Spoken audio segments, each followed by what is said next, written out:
Okay. It all started basically on June the 18th of 2011. Everybody was living here in Hempstead, enjoying their lives and their avocations and so forth, until one day a citizen that lives close to the landfill site discovered accidentally that there were plans for a landfill to be placed one mile north of Hempstead. That is why we are all here today. That was the beginning of this battle. It's a day that we will remember. Now, that's the first that the public knew about the landfill and the plans for the landfill. And since then, we have found out that there was a lot of stuff going on before then. So we have documented proof of certain things that happened that go back farther in time. The first earliest documented proof that we have is on October 7th, 2011, when, according to campaign finance reports by Commissioner Beckendorf, Mr. Ernest Kaufman, who is the CEO of Green Group Holdings, donated $250 to his campaign for judge. Now, this was while he was still a commissioner of Precinct 4. This is the cover page of that report.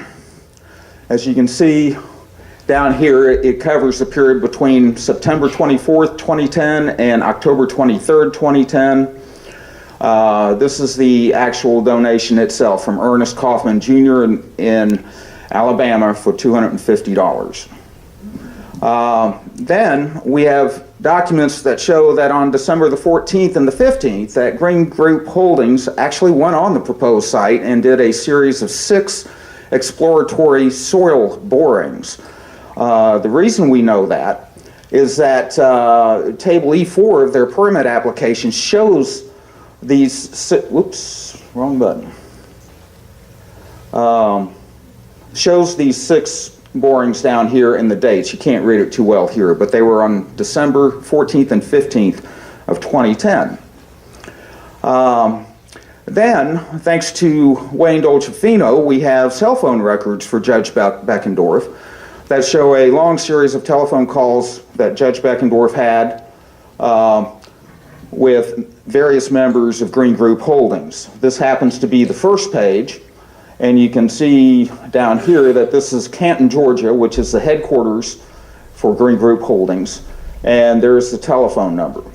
And Wayne has many pages of this documenting all of the various phone calls that Beckendorf had with various members of Green Group throughout that period of time.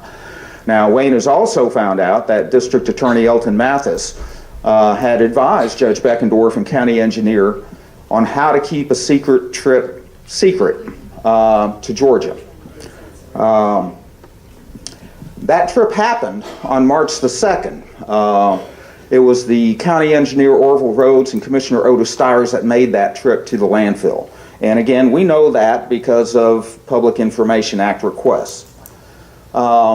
April 29th is an important date because it wasn't until April 29th of 2011 that Green Group Holdings actually signed an option to buy agreement with the owners of the property, which is Marengo Family Properties Limited. The option to buy agreement was for 3 years with 2 one-year extensions, and we know this because there is a memo that is included in the deed records for the property at the courthouse. So as you can see, April 29th, 2011, 3 years, well, we're coming up on that date just in a month or so. So if any of y'all have maybe $10 or $12 million laying around the house, and you want to buy this property, now's the time to be talking to the Marengo Family Properties. Now, May the 4th has been well documented and discussed by Wayne Dolcefino before. That is the famous tiered meetings that Green Group set up down at the Hilton Garden Inn in Katy for all of the commissioners and the judge, where they each went in one right after the other for a full hour. Now, the question is that a violation of the Open Meetings Act? Many people think so. Apparently, these special prosecutors did not think so, or at least did not think it egregious enough to prosecute. June the 1st, 2011, Green Group set up a meeting between Judge Beckendorf and State Senator Glenn Hager in Glenn Hager's offices. So Green Group was very busy during and throughout this whole process, in meeting with lots of government officials, lots of our county officials, and so forth. There were many documented meetings between the county judge and the other commissioners at various locations and times. So that brings us up to June 18, 2011. All of that happened before the public ever knew that there was a plan for the landfill. And June 18th is when we found out about it. And a lot has happened since then. July the 20th of 2011 is the date that Green Group submitted Parts 1 and Parts 2 of the application. The Chapter 30 of the Texas Administrative Code, Section 330.57a, spells out exactly what a landfill application must consist of, and that includes all 4 parts of the application. It also spells out an alternate procedure that you can request a land use only determination. That allows you to ask the TCEQ if this piece of land that you want to turn into a landfill is compatible with surrounding land uses. That's an alternative method of finding out whether or not the TCEQ considers it an acceptable site, considering everything else around it, without having to go to the expense of actually doing the entire application. That's known as a land use only determination request. It's specifically spelled out as an alternate procedure. If it is granted by the TCEQ, it gives no authority or permission to construct or operate anything. All it is a determination on whether the land uses around the site is compatible with the landfill. So submitting Parts 1 and 2 only is not a permit application. August the 1st, 2011, Green Group submitted all 4 parts of the transfer station registration application. On August the 26th, after much public outcry, Waller County Commissioners Court passed ordinance number 2011-001, which prohibited a landfill at the proposed Hempstead location.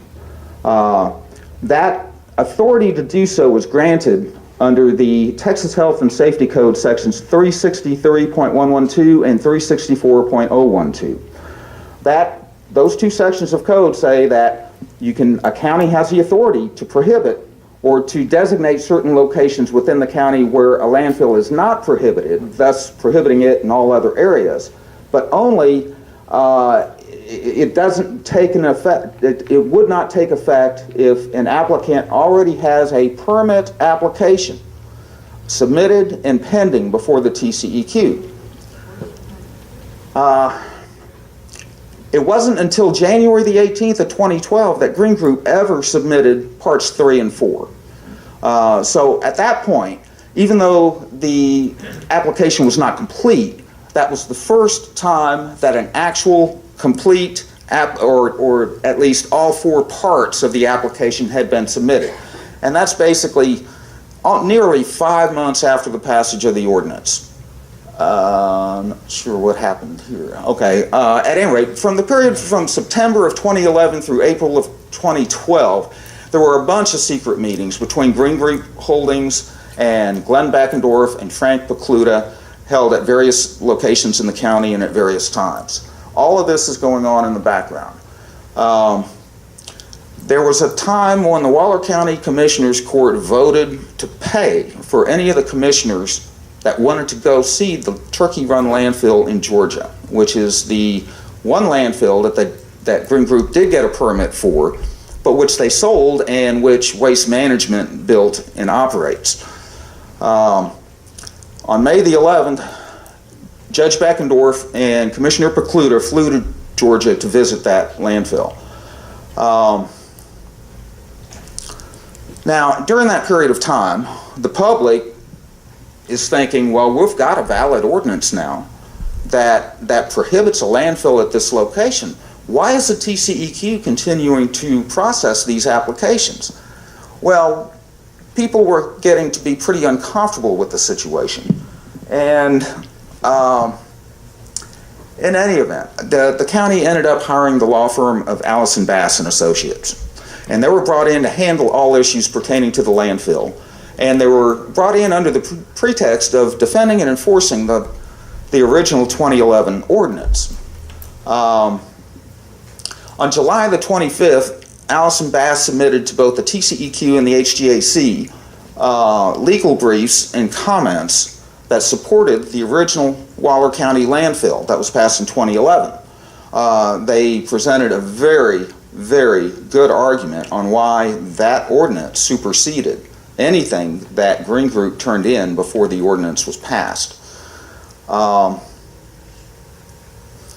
Then in September the 4th, they sent in another request for an expedited denial of that permit application for the same things. Now this is a curious date, September 4th, because of what happened the following day. And the following day, on September the 5th, has got to be the most interesting and most mysterious day throughout this entire battle.